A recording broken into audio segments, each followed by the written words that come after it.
Hola amigas y amigos, bienvenidos a Narcomentarios. Abel Reynoso, un gusto saludarlos. Estamos hablando del tema de las investigaciones de narcotráfico. Hemos hecho todo una presentación de la parte técnica, de la parte operativa. A lo mejor es aburrida, a lo mejor no es interesante, pero es importante que la hablemos.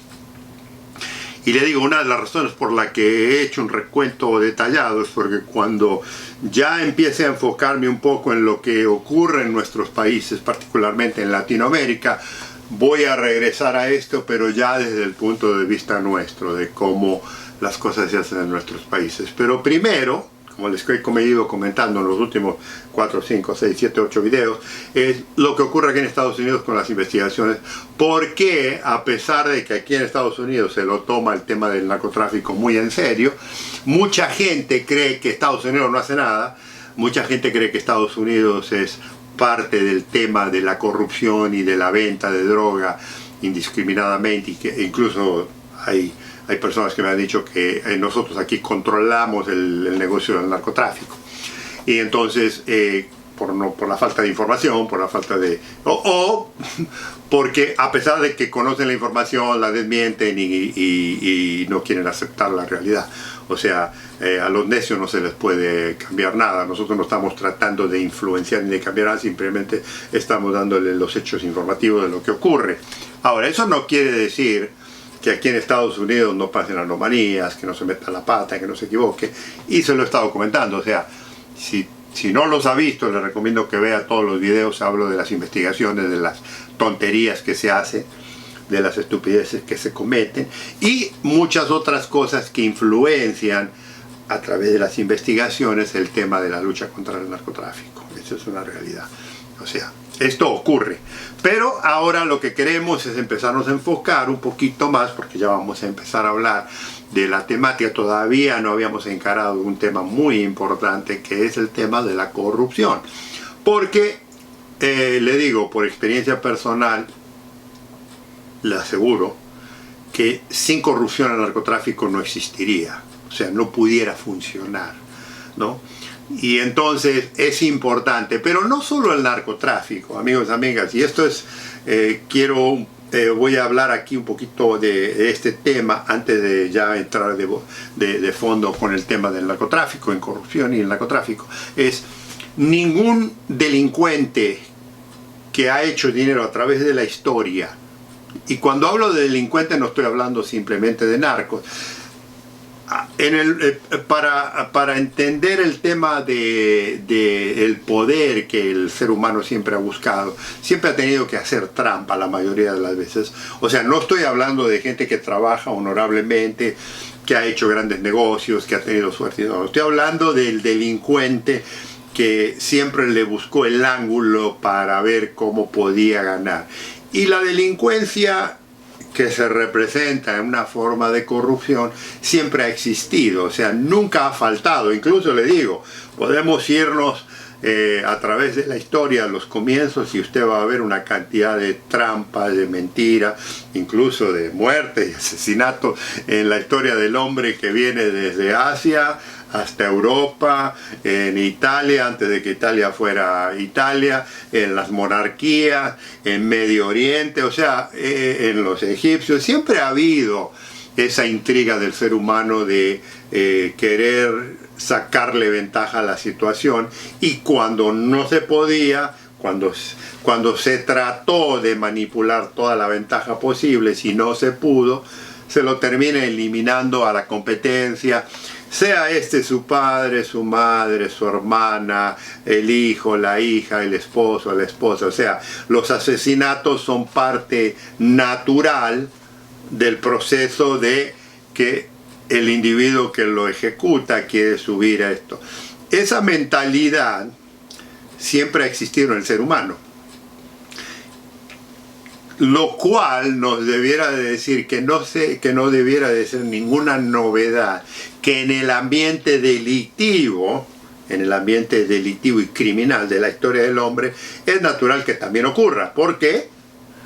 Como dice la gente, si lo hacen los líderes, si lo hacen los supuestamente más eruditos y más intelectuales de una sociedad, ¿por qué no lo voy a hacer yo? ¿Entiende?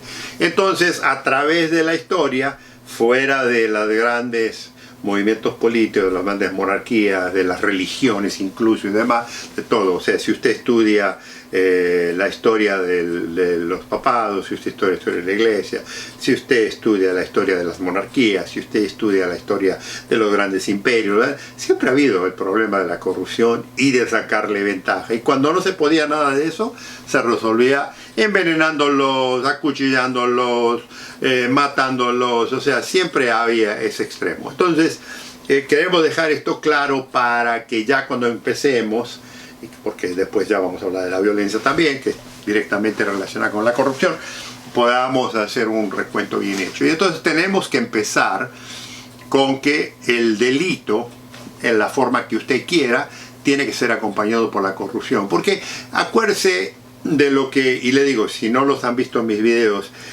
cuando hablé hace ya, debo de estar cerca de los 600 videos, 700 videos, que ya he hecho, cuando hablé de la idea del ser humano de cometer delitos, siempre hablé de que todo delincuente tiene un motivo.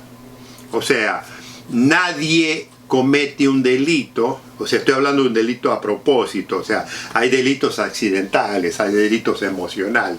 Una persona que mata por celos, por ejemplo, es una parte emocional. Una persona que mata por enojo es una parte emocional y la ley lo contempla como tal.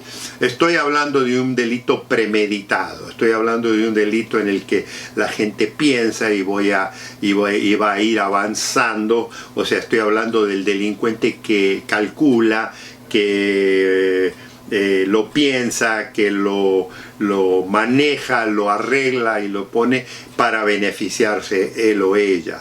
O sea, todo delincuente tiene un motivo y todo ese motivo tiene un valor. Generalmente cuando se cometen delitos, como yo le decía, son o por razones pasionales o por razones monetarias. Son las dos. La otra puede ser la envidia, los celos, o sea, todo eso que también se puede caer en la parte emocional. Pero a lo que nosotros nos estamos refiriendo en este momento, que nos vamos a profundizar, es en la parte cómo me beneficio yo si hago este delito. Y le digo, todo delincuente lo piensa, desde el raterito que se roba la bicicleta, hasta el que se roba el auto, hasta el que roba el banco, hasta el que lo roba en la calle, hasta que el que hace los grandes desfalcos monetarios en su país, hasta el político que se roba los presupuestos, hasta los líderes de estados que reciben grandes pagos de parte de compañías extranjeras. Y ahora también tenemos las grandes inversiones de los grandes consorcios delictivos. O sea, si usted...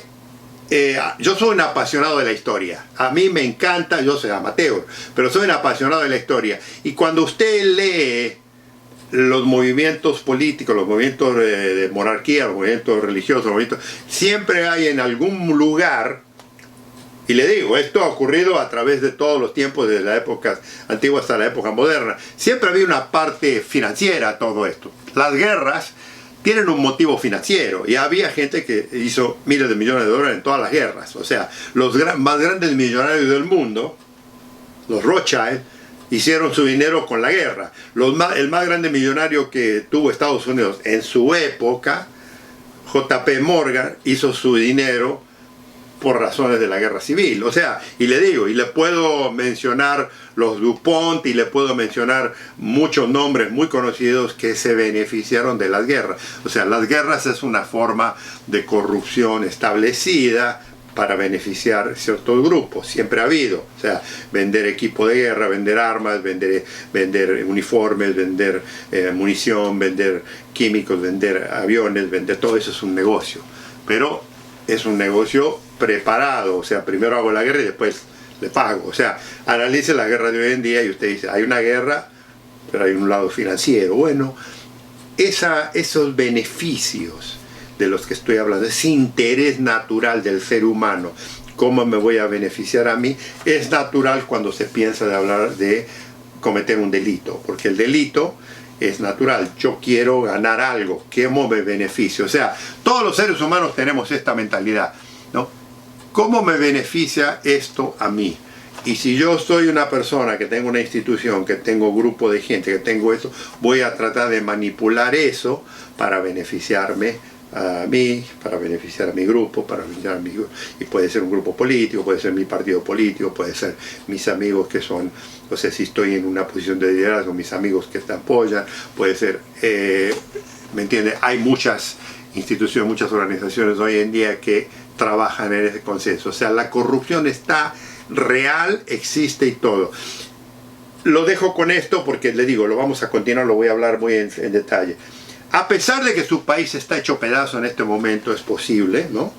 A pesar, digamos, que la economía está hecha pedazo, que los precios son desorbitantes, que hay gente que está sufriendo mucho económicamente y demás, le aseguro que hay gente que está ganando millones de dólares en su país, o millones de euros, o los millones de lo que usted quiera en su país. Eso es.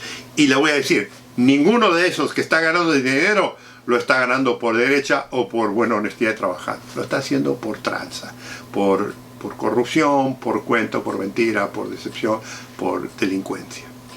Bueno, esto existe.